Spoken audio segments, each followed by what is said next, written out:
দেশের ব্যাংকগুলো ভালো চলছে না। খেলাপি ঋণ বেড়ে প্রায় ১.৫ লাখ কোটি টাকা হয়েছে। তাতে ব্যাংকের নগদ অর্থ কমে গেছে। সুদের হার বাড়িয়েও মানুষের কাছ থেকে আমানত পাচ্ছে না ব্যাংকগুলো। তাই আসছে বাজেটে ব্যাংকিং খাতের জন্য সুপরিকল্পিত নির্দেশনা ও পরিকল্পনা থাকা প্রয়োজন বলে মনে করেন অর্থনীতিবিদরা। অনিয়ম, দুর্নীতি বন্ধ, সুশাসন ও জবাবদিহিতা নিশ্চিত করতে কঠোর নীতিমালা করার তাগিদ দেন তারা। তানজিলা নিঝুমের প্রতিবেদন।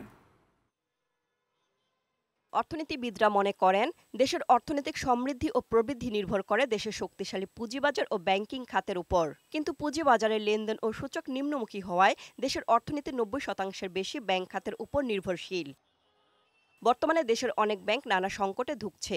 ১৬০টি তফসিলি ব্যাংকের মধ্যে ৪৩টি বেসরকারি খাতের, ৯টি ব্যাংক সরকারি, বাণিজ্যিক ও বিশেষায়িত এবং বাকি ৯টি বিদেশি ব্যাংক। চলতি বছরের ফেব্রুয়ারির শেষে দেশের ব্যাংক খাতের বিতরণ ঋণ ও বিনিয়োগের পরিমাণ ছিল ২০,০৪,১০৮ কোটি টাকা। ব্যাংকগুলোয় জমা আছে গ্রাহকদের ১৬,৬২,২৩১ কোটি টাকার আমানত।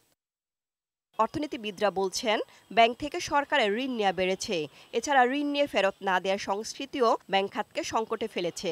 খেলাপি ঋণের ভারে অনেক ব্যাংকই এখন দুর্বল। খেলাপি ঋণের পরিমাণ দাঁড়িয়েছে ১,৪৫,৬৩৩ কোটি টাকা। এই অবস্থায় বাজেটে ব্যাংক খাত সংস্কারে সরকারের কাছ থেকে কার্যকর ঘোষণা প্রত্যাশা করছেন অর্থনীতিবিদরা। ব্যাংক খাত থেকে ঋণ নিলে যে সমস্যাটা হলো, ব্যক্তি খাত এফেক্টেড হয়ে যেতে পারে, তাদের বিনিয়োগ এফেক্টেড হতে পারে, প্রবৃদ্ধি কমে যেতে পারে।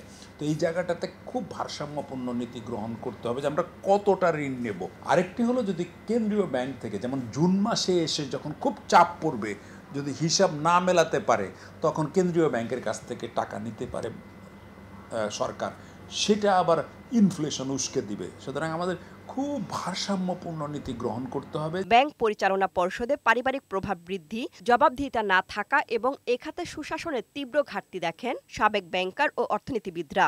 ব্যাংকিং খাতকে সবল করতে সুনির্দিষ্ট কিছু পরামর্শ আছে তাদের। ব্যাংকে মানুষের আস্থা থাকবে, আস্থাটা একেবারেই নষ্ট হয়ে গেছে। এই অবস্থা তো কোনো অবস্থাতেই একটা অর্থনীতির জন্য সুস্থ অবস্থা হতে পারে না। যারা ঋণ নেয়, বড় বড় ঋণ দেয় না, এটা আগের থেকেই পরিকল্পিত থাকে এবং ভেতরে যারা ঋণ দেন তাদের সঙ্গে যোগসাজশ সেখানে থাকে।